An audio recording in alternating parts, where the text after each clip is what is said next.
평안하셨습니까? 반갑습니다. 네. 오늘도 열왕기하 2장에 있는 말씀으로 우리 함께 은혜를 받도록 하겠습니다. 열왕기하 2장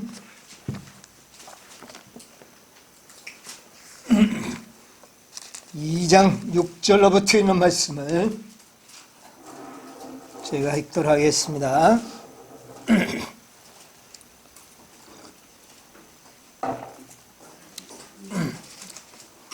엘리야가 또 엘리사에게 이르되 청컨대 너는 여기 머물라. 여호와께서 나를 요단으로 보내시느니라.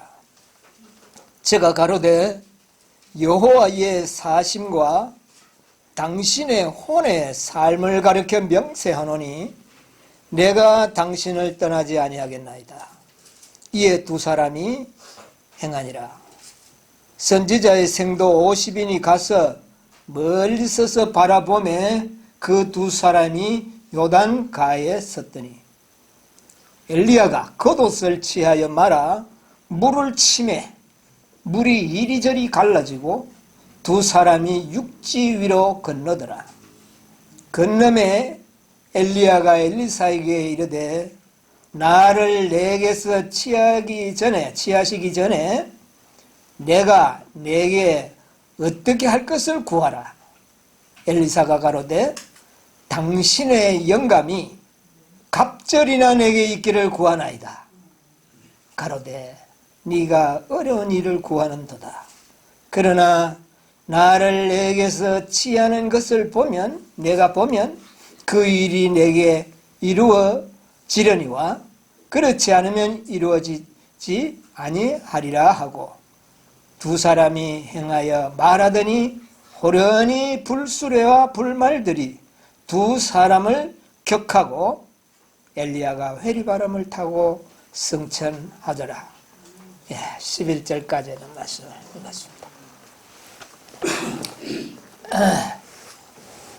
이 이스라엘의 역사 속에서 나오는 이 엘리야와 엘리사, 이 위대한 이 두 선지자의 역사는 오늘날 우리들에게 참으로 놀라운 많은 진리를 가르쳐주고 있습니다. 지난 한 시간에도 제가 소개드렸지만은 이 화이주석 열왕기하 2장 15절의 주석에 보면 이런 말씀이 있어요.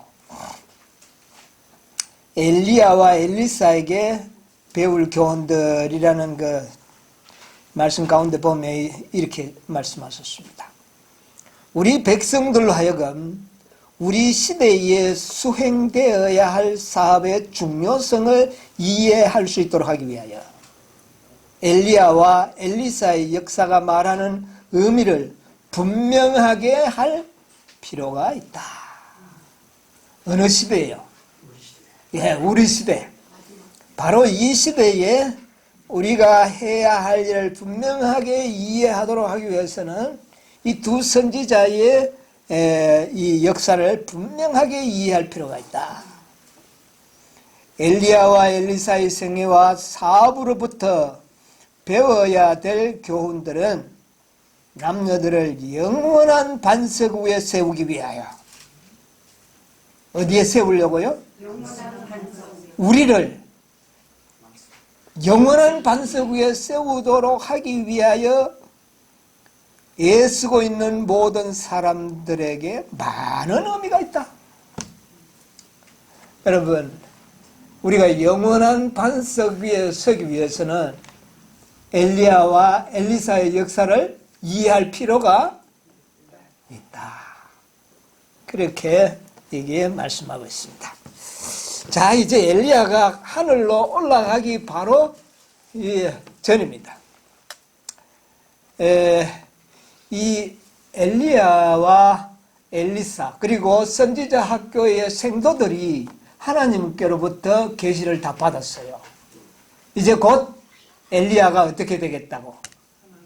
하늘로 올리움을 받을 것이다. 그렇게 계시를 통하여 알려주었습니다.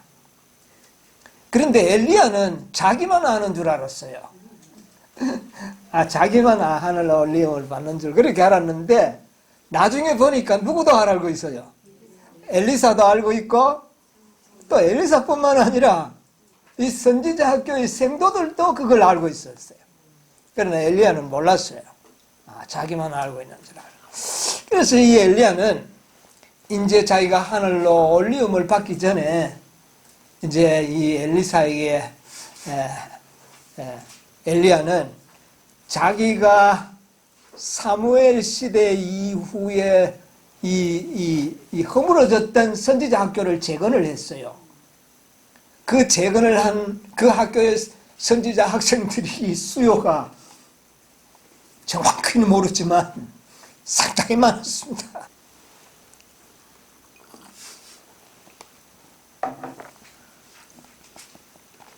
그래서 이 선지자 학교를 통해가 젊은이들이 하나님의 섬기는 법을 배우고 있었습니다. 엘리야는 조금 전까지만 해도 뭐라 그랬어요? 자기만 홀로 있고 다 어떻게 됐다고 그랬어요? 다 바알 선지자에게 무릎을 꿇었다 그랬는데 나중에 보니까 이런 청년들이 정말 선지자 학교를 복원을 하니까 그런 청년들이 몰려왔습니다.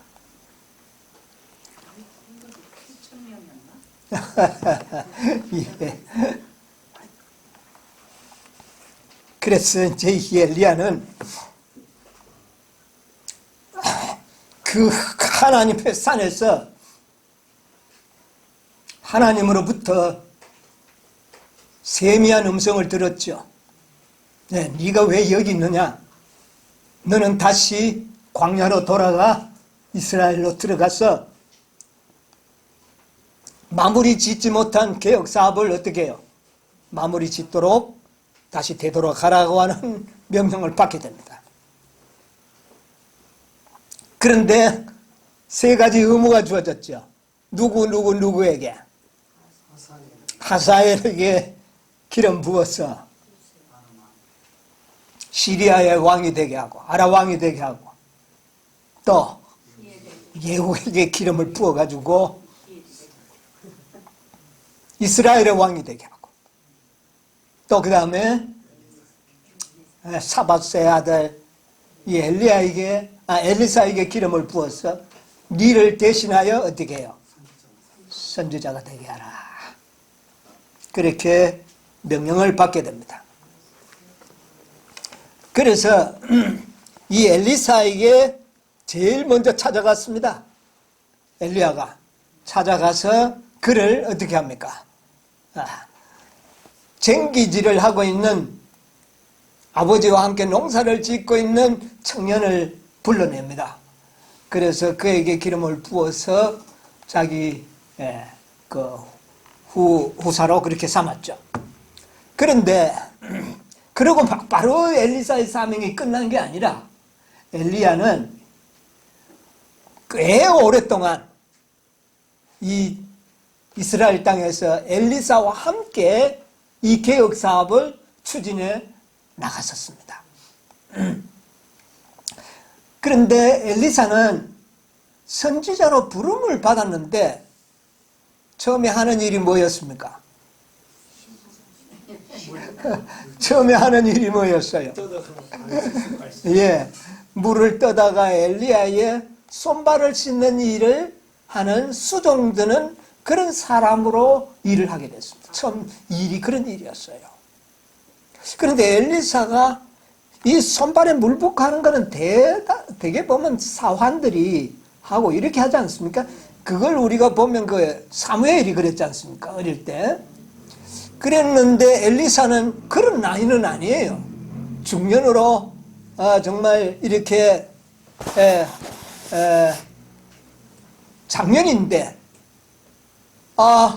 어린아이들이 하는 그런 손발에 물을 붓고 하는 이런 허접한 일을 하면서 엘리야를 따라다닙니다. 꽤 오랫동안 따라다닌 것 같아요. 부조와 선지자에 보면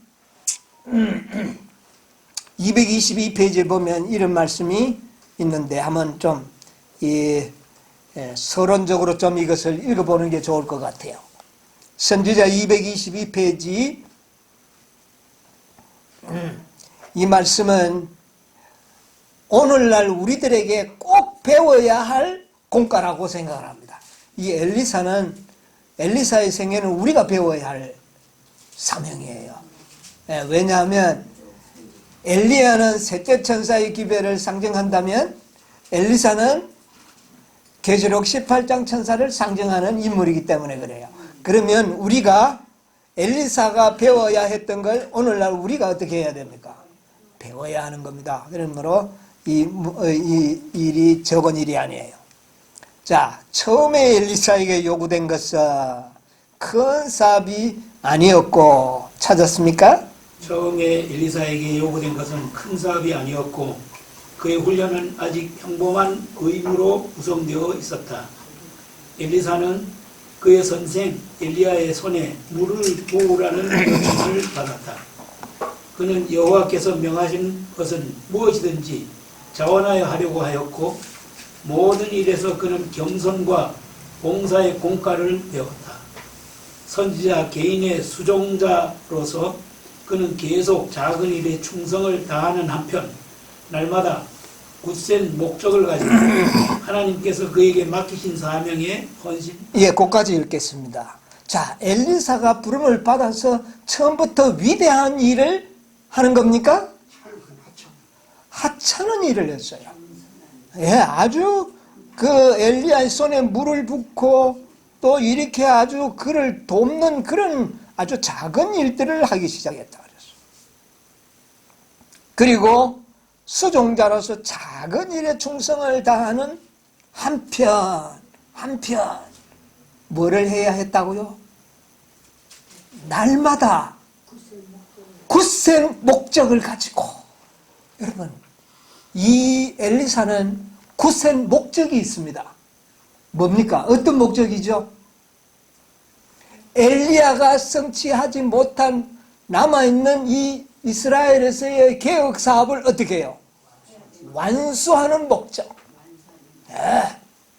완수하는 목적을 가지고 하나님께 맡기신 사명에 헌신하였다.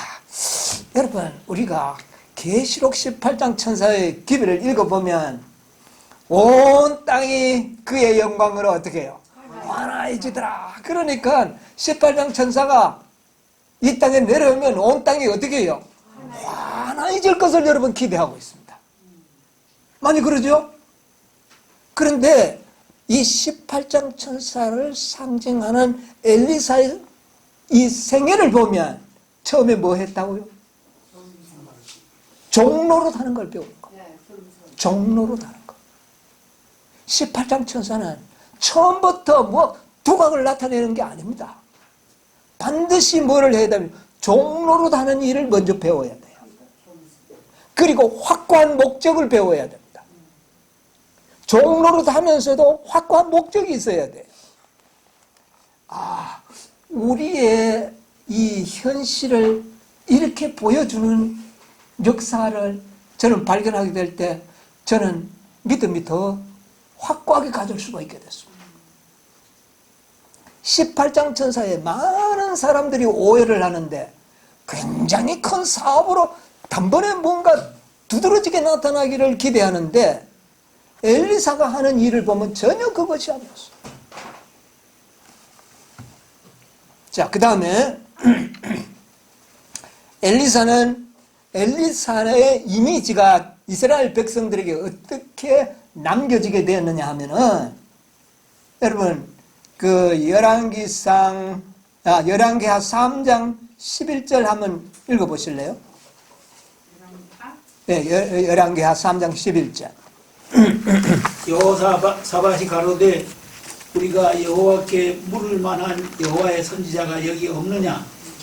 이스라엘 왕의 신복 중에 한 사람이 대답하여 가로되 전에 엘리야의 손에 물을 붓던 사밧의 아들 엘리사가 여기 있다. 자, 이미지가 어떻게 남아 있습니까? 엘리사는 엘리야의 손에 물 붓던 선지자가 하나 있다. 이렇게 이스라엘 왕이 깨닫고 있는 겁니다. 그래서 소개하죠. 그러니까 여호사밧이 그를 데리고 오라 그렇게 했는데, 여러분 18장 천사는 얼마 동안은요 엘리야의 손에 물 붓는 사람 정도밖에 각인이 되지 않는다는 사실입니다. 여러분 이것을 우리에게 깨닫게 해주신 하나님께 감사하시기 바랍니다. 많은 사람들은 18장을 오해하고 있어요. 그러나 투철한 목적의식은 가지고 있다. 그리고 그가 배운 것은 겸손과 봉사의 공과를 배우는 것이다. 여러분 이것을 배우지 아니하고 두각을 나타내는 일은 없을 것입니다. 이것이 바로 우리에게 보여주는 놀라운 일입니다. 자, 그래서 이 엘리야가 엘리사를 불러서 이런 훈련을 시킵니다. 아주 비천한 일을 시키면서 겸비의 공과를 배우고 또 투철한 목적의식을 키워주고 이런 것을 했어요. 엘리야가 엘리사를 그렇게 교육한 것은 오늘날 하나님께서 우리를 그렇게 교육한다고 말입니다. 그런데 엘리야는 하사엘에게 기름을 붓고 또 예후에게 기름을 붓고 그 다음에 엘리사에게 기름을 부어서 일을 한다 그러는데, 역사적으로 성경 제가 찾아보니까요 엘리야가 하사엘에게 기름을 부은 적이 없어요.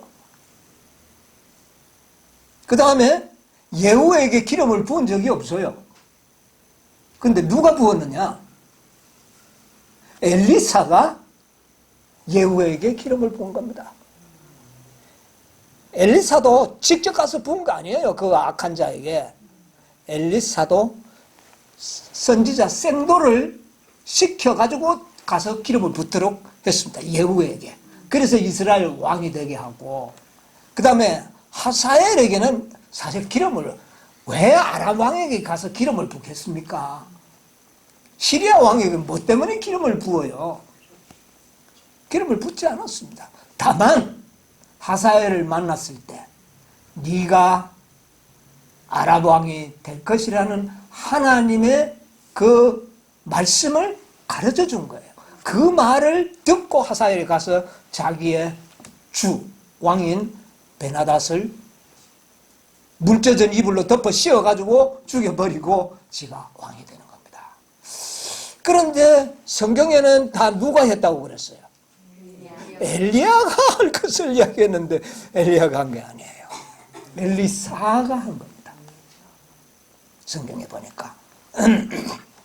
자, 그래서 이런 모든 일을 우리가 봤을 때에 그런 일을 하는 모든 일을 엘리야는 엘리사에게 위임을 하고 엘리야를 데리고 다니면서 엘리사를 교육시키는 일을 하고 함께 이스라엘의 개혁 사업을 추진했던 겁니다.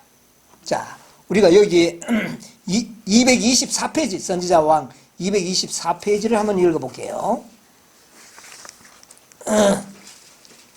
224페이지 엘리사가 부름을 받은 후에 부르심을 받은 후에 여러 해 동안 엘리야와 함께 누구와 함께요? 엘리야와 함께 연소한 엘리사는 날마다 자기의 사업을 위하여 만반의 준비를 갖추었다. 엘리야는 거대한 죄악의 조류가 흘러넘치는 동안 하나님께서 쓰시는 도구의 역할을 하였다. 엘리야는 아합과 이교도인 이세벨의 지지를 받아온 민족을 유혹하였던 우상 숭배를 단호히 제지하였다. 바알의 선지자들은 죽임을 당하였다. 온 이스라엘 백성들이 깊은 감동을 받았고 많은 사람들이 하나님을 예배하는 신앙으로 돌아오고 있었다. 엘리야의 후계자인 엘리사는 주의 깊이 끈기 있는 교훈으로 이스라엘을 안전한 길로 인도하도록 노력하여야 했다. 엘리사는 모세 시대 이후 가장 큰 선지자인 엘리야와 교제함으로 얼마 후에 홀로 종사해야 할 사업을 위한 준비를 갖추게. 예, 거기까지 보겠습니다. 자, 여기 보니까 엘리야와 엘리사는 함께 어떻게 했다고요? 이래. 함께 일했다는 거예요. 물 붓는 일만 한 것이 아니라 물도 부었지만은 그는 이스라엘 백성들을 우상 숭배에서 돌아오게 하는 일을 엘리야와 함께 수행했던 겁니다. 만약에 엘리야가 그렇게 실종만 하지 않았더라면 이스라엘 백성을 우상 숭배에게 돌아오도록 하는 일은 훨씬 더 쉬웠을 겁니다. 그런데 그만 실종함으로 인해서 그 일이 어려웠지만 이제는 엘리사의 도움을 받아가지고 엘리야는 하늘로 올리움을 받기 전에 이스라엘 백성들을 가르치고 의의 길로 인도하는 일에 최선의 노력을 엘리야가 다 했던 겁니다. 그런데 그 일을 하는 일에 엘리사는 함께 동행하고 함께 일을 했다고 하는 역사가 여기에 기록이 되어 있는 것입니다. 자, 이런 과정을 거쳐서 이제 엘리야는 선지자 학교를 다시 어떻게 해요? 복원을 합니다.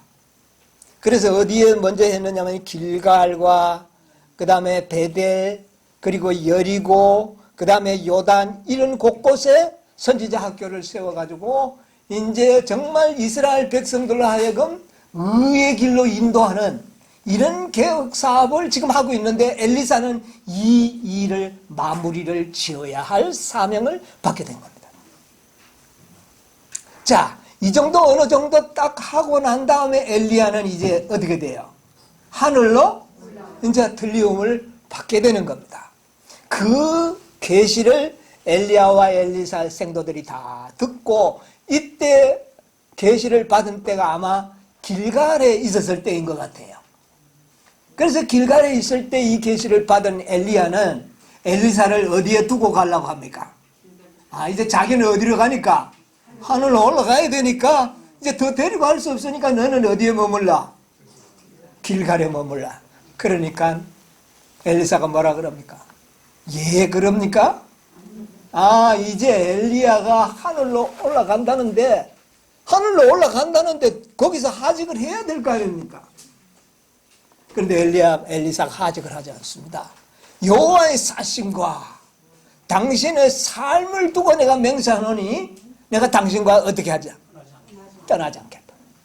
그러니까 어쩔 도리 없어서 어디까지 갑니까? 베델까지 갑니다. 또 베델에서 여기 있으라 하니까 엘리사가 아닙니다. 나는 삶을 두고 맹세하는데 따라가겠다. 기가 찹니다. 그래서 또 여리고를 갔다가 여리고에서 어디까지요? 요단까지 갔어요. 그런데 거기에서 이제 요단 강가에 왔을 때에 그 겉옷을 벗어서 엘리야가 요단 강을 어떻게 합니까? 그러니까 그 강물이 어떻게 돼요? 쫙 갈라집니다. 마른 땅을 밟고 둘이가 건너가는데 이제는 요단강 건너서 이제 하늘로 이제 준비 받았으면 이제 하늘로 가야 될 거 아닙니까? 이제 누구는요? 엘리야는 마지막 사건의 예언을 거기서 종말 찍고 이제 엘리야 자신이 스스로 직접 하늘로 이제 올라가는 겁니다. 이게 14만 4천인들이 하늘로 올라가는 살아서 승천하는 이 장면까지를 누가 연출합니까? 엘리야가 연출. 이제는 엘리사를 어떻게 해야 돼요? 더 이상 데리고 갈 수가 이제 없는 겁니다. 그러니까 엘리야가 자 이제 네가 이까지 따라왔는데 네가 나에게 무엇을 요구하느냐? 내가 무엇을 해주기를 원하느냐? 이렇게 말할 때 뭐라고 이야기합니까? 당신의 영감이 갑절이나 내게 있기를 구하나이다. 이야, 정말 이 엘리사가 엘리야에게 구한 것은 엄청난 것을 구합니다. 엘리야에게 있었던 영감이 나에게 어떻게 해요? 갑절이 있기를. 그러니까 엘리야가 정말로 어려운 것을 구하는구나. 여러분, 오늘 우리는 엘리야의 영감이 갑절이 필요한 사람들이에요.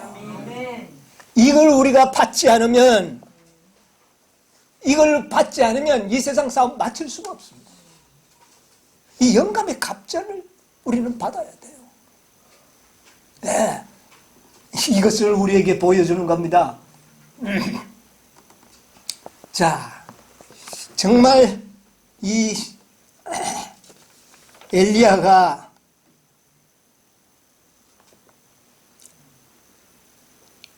여기 있는 말씀 하나 읽고 또 넘어가겠습니다.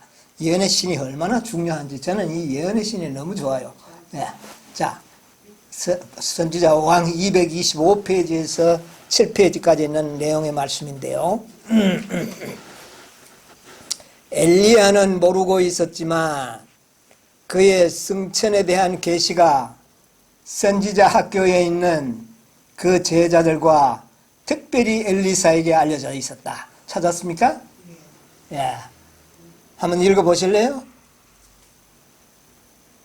엘리야는 몰랐다는 것은 자기가 하늘에 올라가는 걸 모르는 게 아니라 엘리사와 생도들이 자기가 올라간다는 사실을 모르는 줄 알았는데 나중에 보기 알고 있었다는 그 말입니다. 6페이지에 예. 글 있는데 바로 위에. 찾았어요? 엘리야는 모르고 있었지만 그의 승천에 대한 계시가 선지자 학교에 있는 그의 제자들과 특별히 엘리사에게 알려져 있었다. 이제 하나님의 사람의 시험받은 종은 그의 곁에 가까이 있었다. 돌아가라고 권유할 때마다 그는 여호와의 사심과 당신의 혼의 삶을 가리켜 명시하노니 내가 당신을 떠나지 아니하겠나이다 라고 대답하였다. 이에 두 사람이 행하니라. 그 두 사람이 요단가에 섰더니 엘리야가 겉옷을 취하여 말아 물을 치매 물이 이리저리 갈라지고 두 사람이 육지 위로 건너더라. 건너매 엘리야가 엘리사에게 이르되 나를 내게서 취하시기 전에 내가 내게 어떻게 할 것을 구하라 하였다.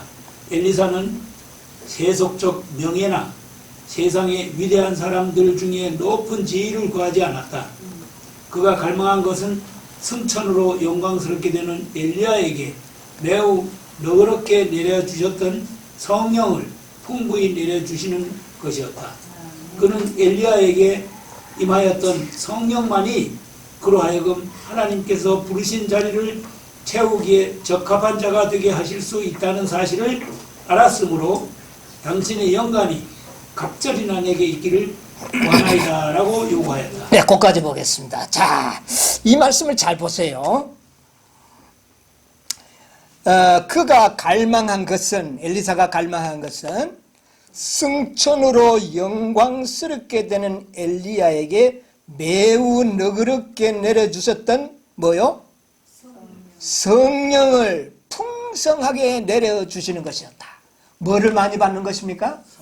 성령을 받는 것이었습니다. 그 다음에 그는 엘리야에게 임하였던 성령만이 그로 하여금 하나님께서 부르신 자리를 채우기에 적합한 자가 되게 하실 수 있다는 사실을 알았으므로, 여러분, 이 엘리사는 자기의 사명을 완수하기 위해서는 성령의 충만함이 자기에게 어떻게 해요?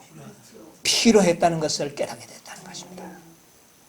그래서 당신의 영감이 갑절이나 내게 있기를 구하나이다고 요구하였다. 자, 그러면 여기 한번 보겠습니다. 엘리사가 엘리야의 영감이 뭐 어떻게 해달라고요? 갑절이나 있도록 해달라. 그리고 엘리야는 하늘로 불수리를 타고 승천했습니다.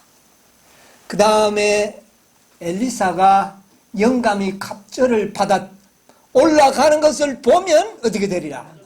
네가 받을 것이라. 그런데 엘리사가 갑절을 받았는 무슨 표시가 있습니까? 봤으니까. 예, 그렇게 이제 가수를 받았잖아요. 근데 뭐를 받았는가? 그걸 한번 찾아보자고. 뭘 받았어? 엘리사가 뭘 받았느냐고요. 자, 무슨 엘리야는 뭐 능력이 엄청났잖아요, 엘리야가. 물론 엘리사도 능력은 엄청났어요. 자, 엘리야가 요단강을 겉옷을 가지고 어떻게 했어요? 막 치니까 갈라졌어요.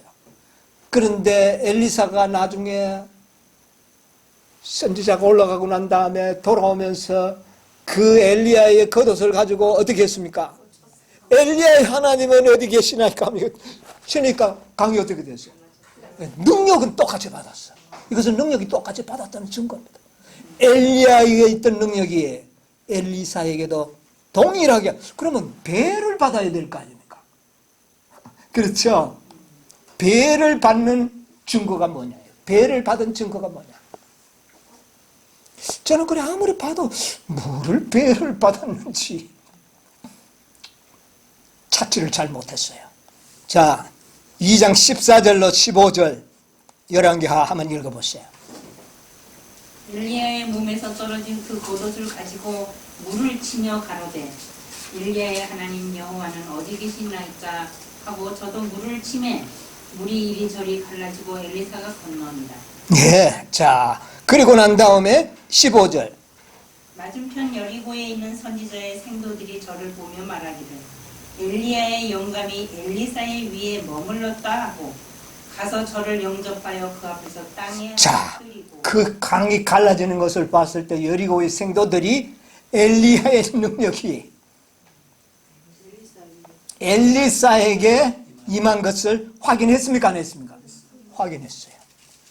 그런데 갑절을 받았다는 확인은 없어요.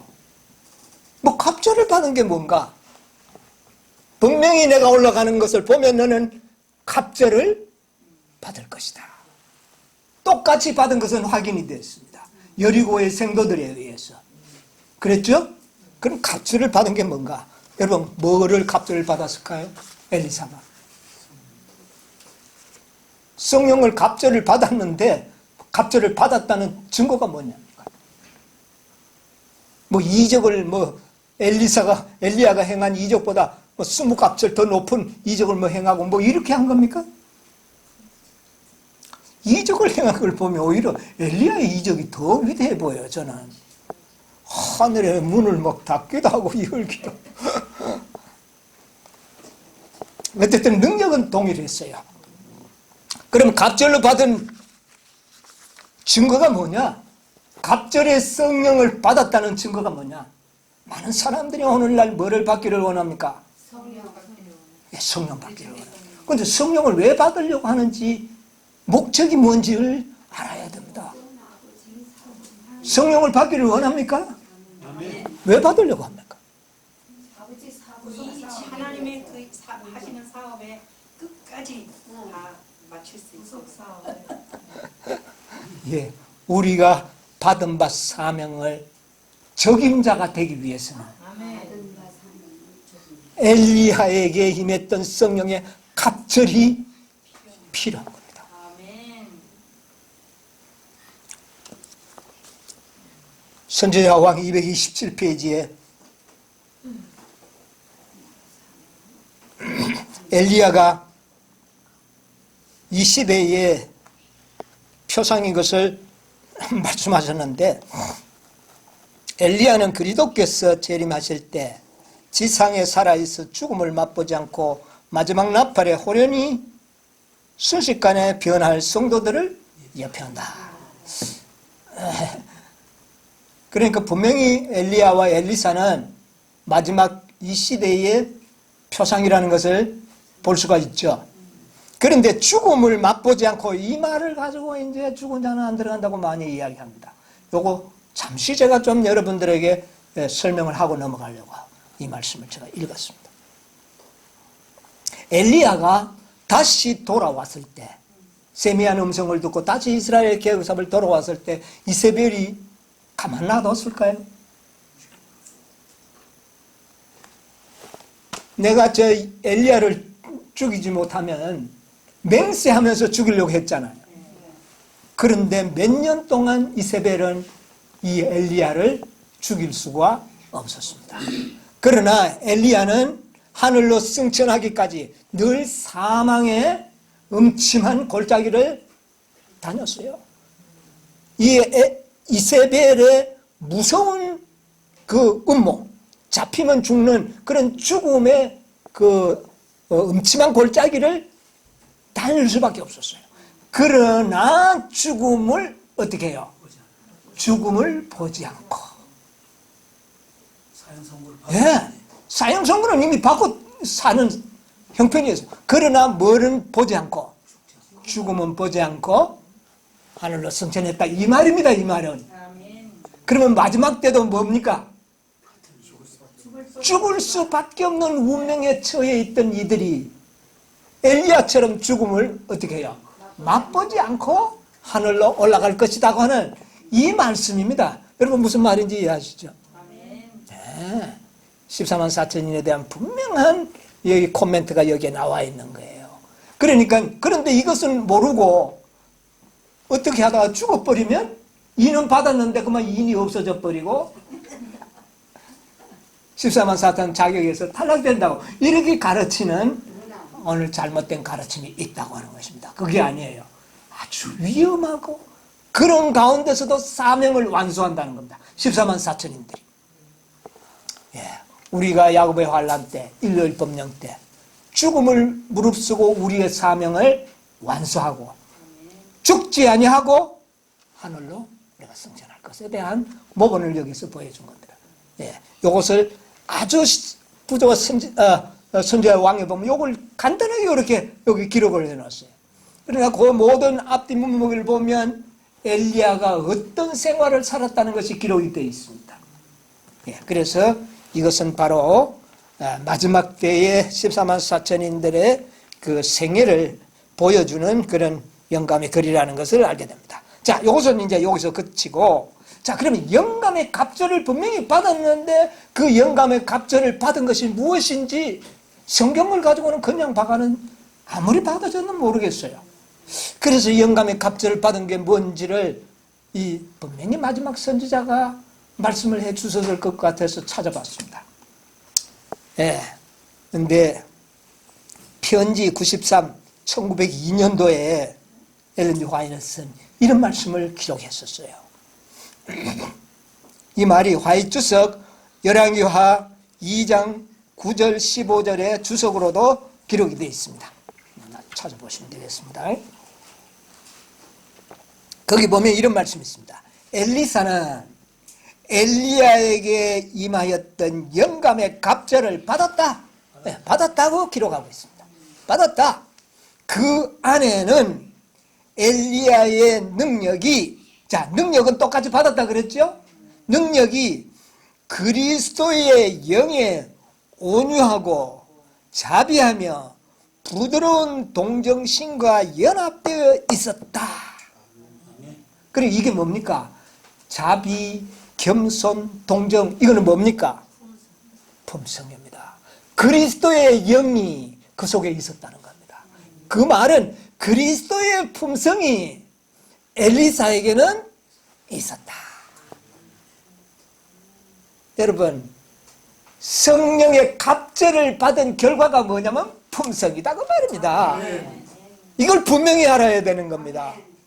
그래서 열천리의 비유에 보면 기름이 부족했다는 것은 품성이 부족한 것으로 이야기한 것입니다. 네. 성령이 부족하면 품성이 부족한 거예요. 그런데 이 엘리사는 엘리야의 영감의 갑절을 받아서 그리스도의 품성을 선물로 받은 사람입니다. 내가 너에게 뭘 주기를 원하느냐? 영감의 갑절입니다. 그건 뭐예요? 엘리야가 올라가면서 주신 뭐예요? 선물이에요. 그게 다시 말하면 하나님의 선물이에요. 오늘날 우리가 시대의 소망 762페이지에 온전하신 그리스도의 품성은 원하는 자에게 주시는 뭐다? 선물이다. 그것을 받기 위해서 우리는 엘리야의 영감의 갑절을 구해야 된다는 겁니다. 오늘 우리 모두가 다 엘리야의 영감의 갑절을 요구해야 되는 겁니다. 이것을 받아야 돼요. 많은 사람들은 성령을 받으면 이적기상 행하고 온 땅에 나가서 그냥 막 폭발적인 엘리야처럼 갈멜산의 그런 이적을 행하기를 원하는데 엘리사의 사명이 그게 아니라는 겁니다. 여러분, 예언을 올바르게 이해하는 것은 얼마나 중요한 일인지 모릅니다. 여기에서 분명한 것이 나타났습니다. 그리스도의 영, 너희는 내게 와서 배우라. 나는 마음이 온유하고 겸손하니. 여러분, 예수님의 품성을 한마디로 이야기하면 온유와 겸손입니다. 이 영이 누구에게 임했다고요? 엘리사에게 임했다는 겁니다. 여러분이요, 이 영이 우리에게 임해야 되는 것입니다. 이 영이 우리에게 임해야 되는 겁니다. 이거 없으면 엘리야의 능력만으로는 개혁사업을 완성할 수가 없는 것입니다. 우리의 사명의 분명한 목적을 이해하는 것이 참으로 필요한 겁니다. 영감의 갑절이 그래서 필요한 겁니다. 성령을 받는 목적이 분명해야 합니다.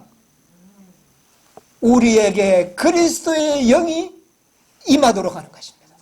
그것은 꼭 그리스도의 품성입니다. 그것이 갑절을 받았다는 것. 여러분, 엘리사는 엘리야의 능력도 있었지만 온유 겸손한 품성을 통하여 어떤 사람도 압도할 수 있는 능력을 가지고 있었습니다. 심지어 원수의 날인 아랍 왕에서부터 그 포악하고 우상을 섬기는 아합 왕의 그 모든 자녀들, 그 모든 악한 왕들조차도 엘리사 앞에 와서 이스라엘의 마병이여 아버지라고 부르는 그런 존경을 받는 동시에 두려움을 가지고 있었어요.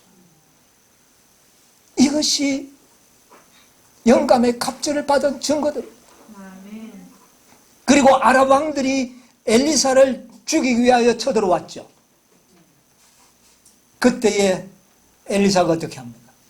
그들을 다 눈을 어둡게 해가지고 저 사마리아 성으로 데려갔죠. 그때 아방의 아들이 왕이었는데, 요아스가 왕이었는데 이들을 어떻게 하리까? 내가 다 죽여버릴까요? 근데 엘리사가 뭐라 그럽니까? 그러지 말라. 그들에게 아주 배부르게 먹고 마시도록 해서 그의 주인에게 돌아가도록 하라. 자기를 죽이러 온 원수들을 이렇게 후하게 대접해서 보내는 이 영광, 이 품성, 이것이 바로 엘리야의 영감을 갑절이나 받은 증거가 되는 것입니다. 이제 영감의 갑절을 받았다는 말의 진정한 의미를 우리가 다 이제 알게 되죠. 아멘. 자, 그러면 보십시다. 여기에 보면 이런 말씀이 있습니다. 화이주석 마태복음 11장 28절로 30절에 나오는 주석인데 사인즈 1912년 4월 16일자에 보면 이런 말씀이 있습니다. 온유와 겸손은 하나님의 율법을 순종하는 모든 사람, 순종과 함께 그리스도의 멍에를 매는 모든 사람들의 특징이 될 것이다. 여러분, 온유와 겸손은 율법을 순종하는 모든 사람들에게 나타나는 특징이 뭐냐면은, 율법을 지키는 사람들의 특징이 뭐냐면은 뭐라고요? 온유와 겸손. 이것이 엘리야의 능력과 그리스도의 영이 연합된 모습입니다. 여러분, 율법을 지킨다는 것은, 진정으로 율법을 지킨다는 것은 무엇이냐 하면은 특징이 온유 겸손으로 나타날 때에 그게 율법을 지키는 것이라고 합니다. 여러분, 율법 지킨다는 의미가 바로 그겁니다. 율법을 지키는 것이 온유 겸손으로 나타날 때에 그게 진정한 율법을 지키고 있다는 특징이 될 것이다.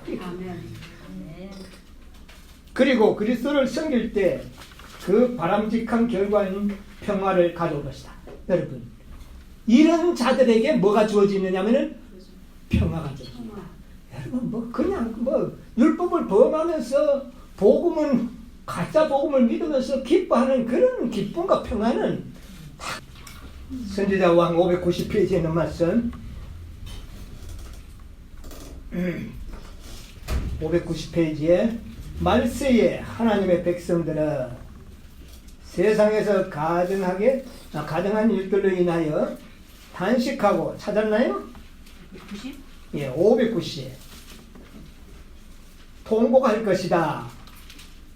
하나님의 백성은 하나님의 율법을 짓밟는 위험을 악인들에게 눈물로서 경고하고 말할 수 없는 슬픔으로 여호와 앞에 회개함으로 스스로 견디게 할 것이다. 찾았어요? 네, 한번 읽어보세요. 악인들은 그들의 슬퍼함을 조소하고 그들이 엄습한 호소를 조롱할 것이다. 자, 이제 잘 들으세요. 그러나 하나님의 백성의 고민과 겸비는 죄의 결과로 잃어버렸던 품성의 힘과 고상함을 다시 얻고 있다는 뚜렷한 증거. 자, 보세요. 말세 하나님의 백성들이 그들이 품성이 변화되고 있다는 뚜렷한 증거는 무엇으로 나타나느냐? 여러분 스스로도 자신을 한번 판단해 보세요. 내가 하나님의 품성으로 지금 변화되고 있는지 없는지를 한번 판단해 보시라는 겁니다. 무엇으로 나타나느냐? 내가 하나님의 품성과 고상한 힘을 얻고 있다면은 세상에서 행해지는 가정한 일로 인하여 마음에 뭐가 일어난다고요? 뭐 이런 가벼운 것이 아니라 마음 깊음에서 슬픔을 느낄 줄 알아야 된다는 겁니다. 내 마음에서 진정한 슬픔이 있어야 돼요. 울 것이다. 악인들에게 눈물로서 경고할 수 있는. 그런데 오늘날 우리는 다른 사람에게 경고할 때 마음에 눈물이 없이 경고하는 이런 많은 일들이 있죠. 과거에 우리가 그렇게 했습니다. 그것은 전혀 그들이 변화된 증거가 아닙니다. 그 변화된 증거는 그런 일을 행할 때 마음에 깊은 슬픔을 느끼고 있다면 품성이 지금 변화되고 있는 증거다. 그 말입니다. 여러분 이 증거는 다른 사람은 몰라도 자신은 알 수 있지 않겠습니까? 여러분 우리가 이 세상에서 일어나는 일들 또 교회 안에서 일어나는 일들로 인하여 탄식할 때 진정으로 내가 마음의 슬픔을 느낄 수 있다면 내가 지금 변화되고 있다는 증거라는 겁니다. 이 증거가 필요해요 안 해요? 만약에 그런 것이 제대로 안 되고 있다면 영감의 갑절을 어떻게 해요? 못 받았다 그렇게 절망적으로 이야기하면 안 되고 갑절을 달라고 어떻게 해야 될까요? 기도해야 되는 겁니다. 아직 우리가 못 받은 거예요. 그것을 받기 위하여 우리는 어떻게 해요? 기도하라는 것입니다. 야, 뚜렷한 증거다.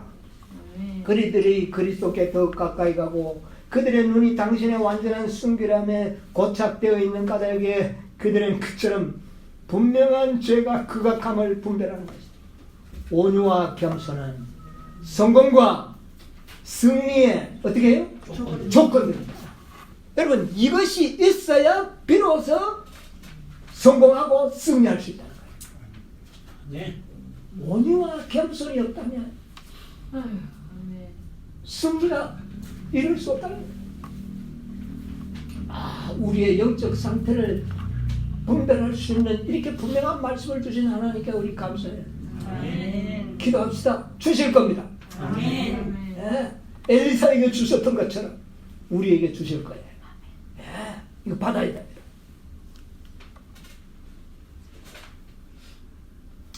증언보감 1권 579페이지 보면 평안은 돈으로 살 수 없다. 그것은 하나님의 선물이다.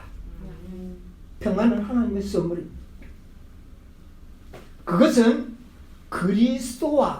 그리스도의 온유와 겸손은 그리스도인의 능력이다.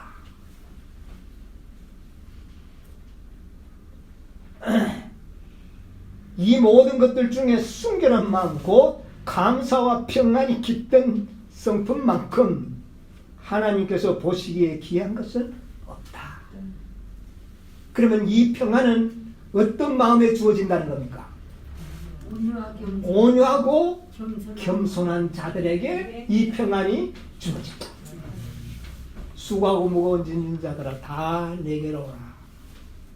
나는 마음이 온유하고 나의 명예를 메고 배우라. 그러면 뭐를 얻으리라?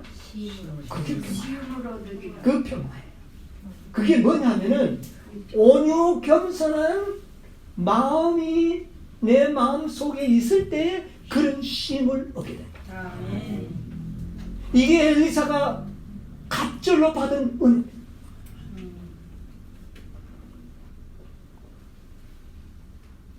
원고 52, 1904년 요한복음 17장 20절 21절의 주석입니다.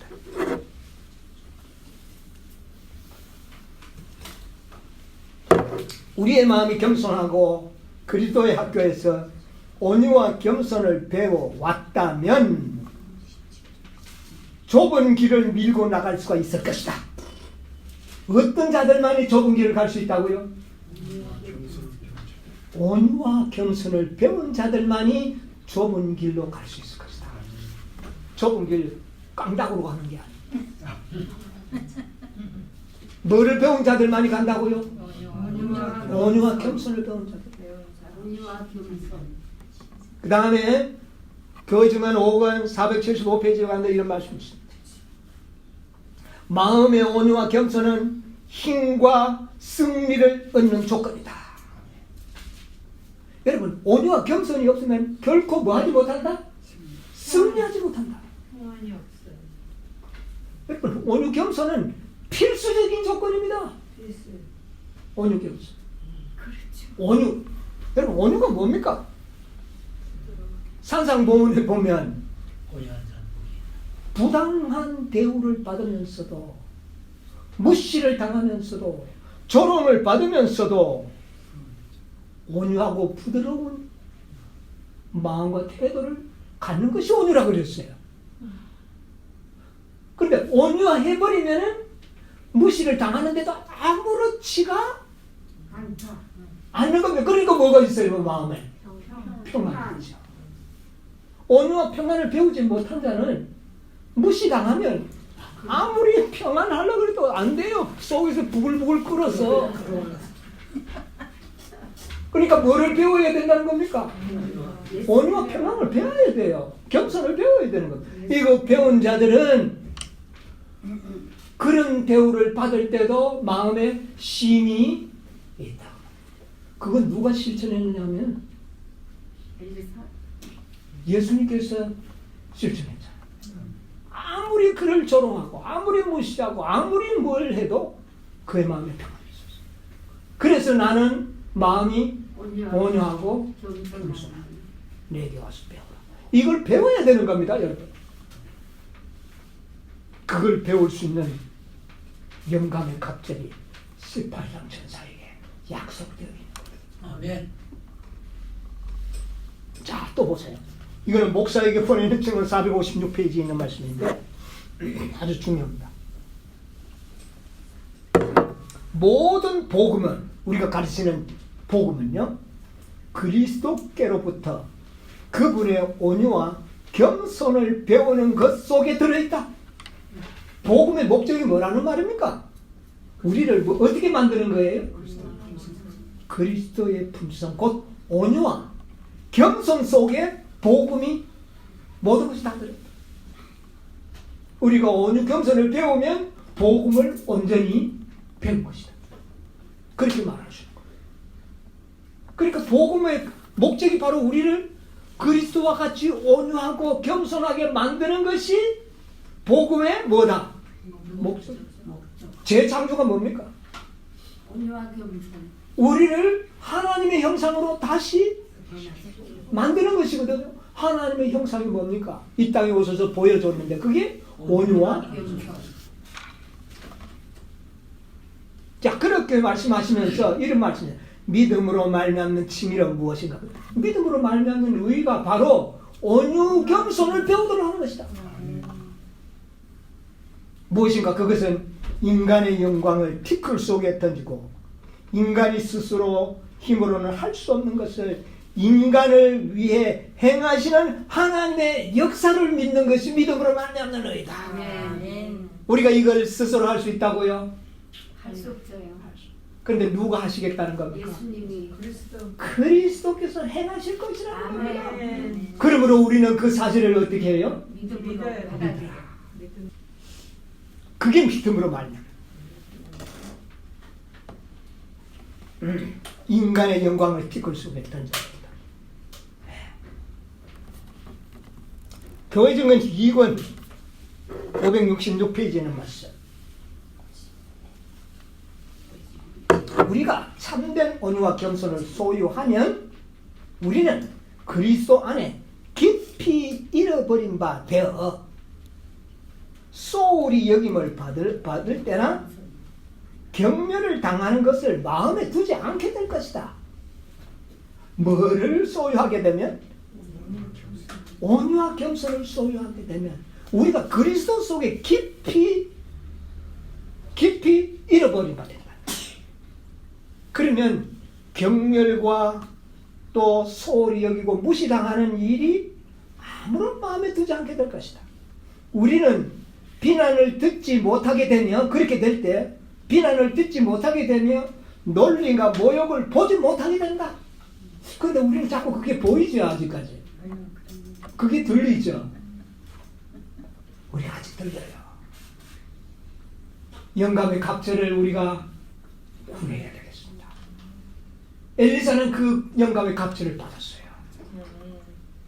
그에게는 온유와 겸손이, 그리스도의 영이 엘리야의 능력과 연합되어 있었습니다. 요새요, 그리스도의 엘리야의 능력이 없는 많은 사람, 엘리야는 율법을 사랑하는 사람 아닙니까? 율법이 없어 그런 사람이 있어요. 그러나 그런 건 다 소용없어요. 율법과 복음이 어떻게 돼야 돼요? 조화를 이루어야 돼요. 여러분, 마지막 때 하나님의 도구로 쓰임 받기를 원하십니까? 아멘. 하나님의 도구로 우리 다 쓰임 받아야 돼요. 그러면 어떻게 되는지 보세요.